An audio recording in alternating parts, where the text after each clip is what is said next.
28 seconds.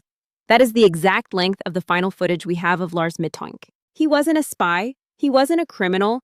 He was a 28-year-old tourist trying to fly home to his mother. But in this video, he looks like he's being hunted by a demon. He left his phone. He left his passport. He left his entire life behind to sprint into a forest of thorns and shadows. And after that sprint, silence. No audio, no signal, no body. This is the most famous missing person case on the internet. And the truth is terrifying. Let's rewind. July 2014. Lars is in Bulgaria with his buddies. It's sun, cheap drinks, and football. The perfect vacation.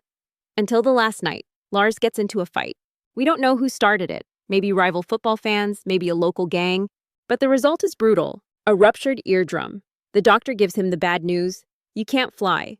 The cabin pressure will destroy your ear. So his friends fly home. Lars stays behind, alone, in a foreign country, with a head injury. He checks into a cheap place called the Hotel Color. And this is where the log of reality starts to glitch. Lars isn't acting like a tourist anymore. He's acting like a target. In the dead of night, he calls his mom. But he isn't saying goodnight. He's whispering, "Mom, cancel my cards. They are tracking me." He tells her 4 men are coming to kill him. He asks about his medication, an antibiotic called cefuroxime. He's convinced the doctors are trying to poison him.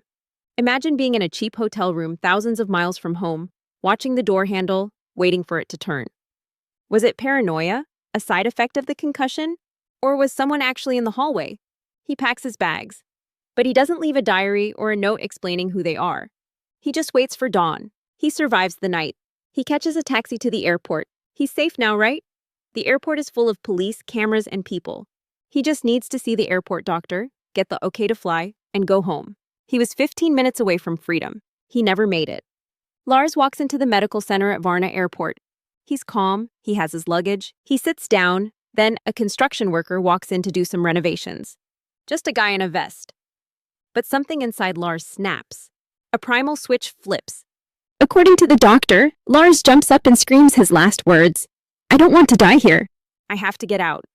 He sprints, not a jog, a full-blown death sprint. He leaves his suitcase, he leaves his wallet, he leaves his cell phone.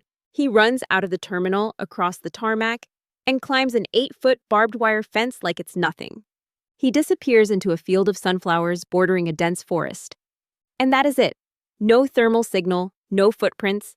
Drones, dogs, and police scoured that forest for weeks. It's as if the earth just opened up and swallowed him whole. Here's the part that keeps me up at night. Truck drivers in that area have reported seeing a wild man walking by the roads for years after the disappearance.